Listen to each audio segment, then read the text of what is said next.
नमस्कार दर्शकों प्यार मोहब्बत इश्क ये वो बुरी बीमारी है जिसे लग जाए तो इसका इलाज भी असंभव है।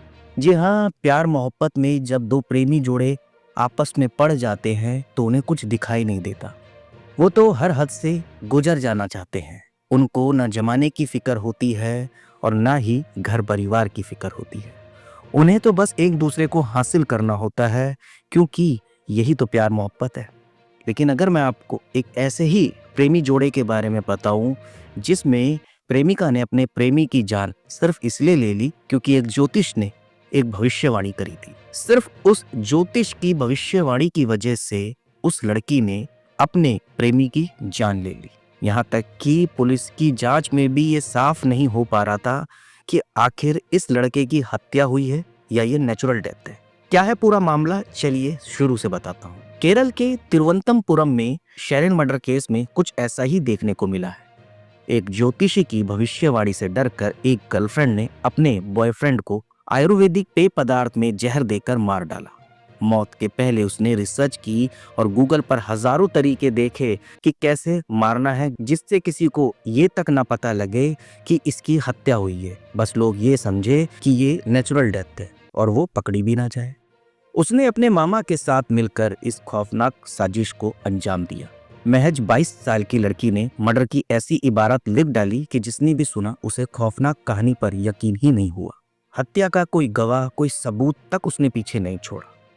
मौत भी शुरुआत में प्राकृतिक दिखाई दे रही थी, लेकिन मरने से पहले शेरिन ने अपने दोस्त को बताया कि उसे उसकी गर्लफ्रेंड, जिसका नाम ग्रीष्मा एस है, उसने जहर दिया है। सिर्फ एक बयान से शुरू हुई तहकीकात ने आखिरकार ग्रीष्मा को जेल की सलाखों के पीछे पहुंचा ही दिया।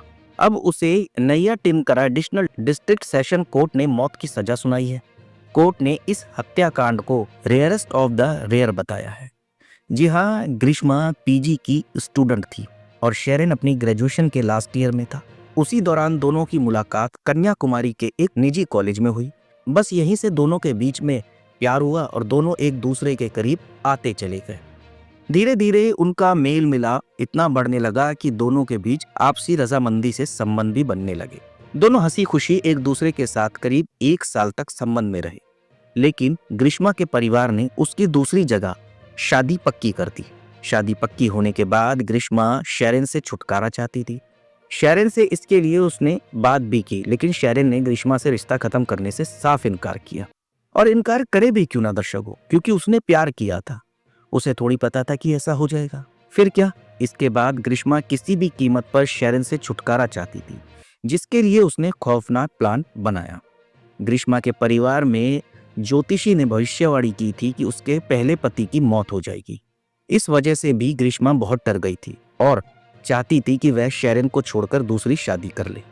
ग्रीष्मा को यह भी डर सता रहा था कि अगर उसने शेरिन से रिश्ता खत्म किया और दूसरी शादी कर ली तो हो सकता है कि शेरिन उसके आपत्तिजनक फोटोज को उसके पति को भेज दे। इससे भी उसकी शादी पर खतरा हो सकता था।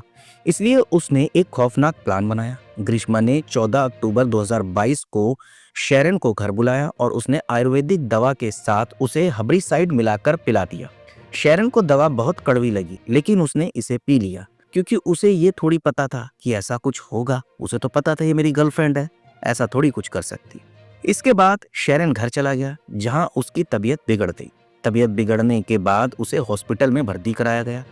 शेरिन को हॉस्पिटल में गंभीर हालत में भर्ती किया गया। डॉक्टर ने जब जांच की तो पता चला कि उसके कई ऑर्गन फेल हो गए।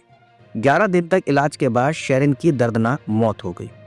25 अक्टूबर को शेरिन की मौत होने के बाद परिजनों ने पुलिस से ग्रीष्मा को लेकर शिकायत की। पुलिस ने मामला दर्ज कर लिया और 31 अक्टूबर को ग्रीष्मा को गिरफ्तार कर लिया। करीब 1 साल बाद सितंबर 2023 में ग्रीष्मा को जमानत मिली थी। हालांकि पुलिस की तहकीकात इतनी सटीक थी कि ग्रीष्मा का शातिर प्लान भी सामने आ ही गया। नैया टिनकरा एडिशनल डिस्ट्रिक्ट सेशन कोर्ट में शेरिन हत्याकांड की सुनवाई चलती रही। करीब 2 साल बाद कोर्ट में जज AM बशीर ने फैसला सुनाते हुए पूरे मामले को रेयरेस्ट ऑफ द रेयर की कैटेगरी में रखा और ग्रीष्मा को फांसी की सजा सुनाई। ग्रीष्मा को कोर्ट ने 2 लाख रुपए का जुर्माना भी लगाया। हालांकि ग्रीष्मा ने मामले में बचने के लिए अपने एजुकेशनल अचीवमेंट्स दिखाया। नो क्रिमिनल हिस्ट्री का हवाला दिया, लेकिन कोर्ट ने इसे हीनियस क्राइम की कैटेगरी में रखा। कोर्ट ने पाया कि ग्रीष्मा ने योजनाबद्ध तरीके से इस हत्याकांड को अंजाम दिया। इससे पहले भी वह शेरन को मारने की कोशिश कर चुकी थी। वहीं गिरफ्तारी के बाद उसने खुद को नुकसान पहुंचाने की कोशिश भी की, लेकिन कोर्ट ने ग्रीष्मा को किसी भी तरह की सजा में कोई नरमी नहीं बरती और फांसी की डायरेक्ट उसे सजा सुना दी।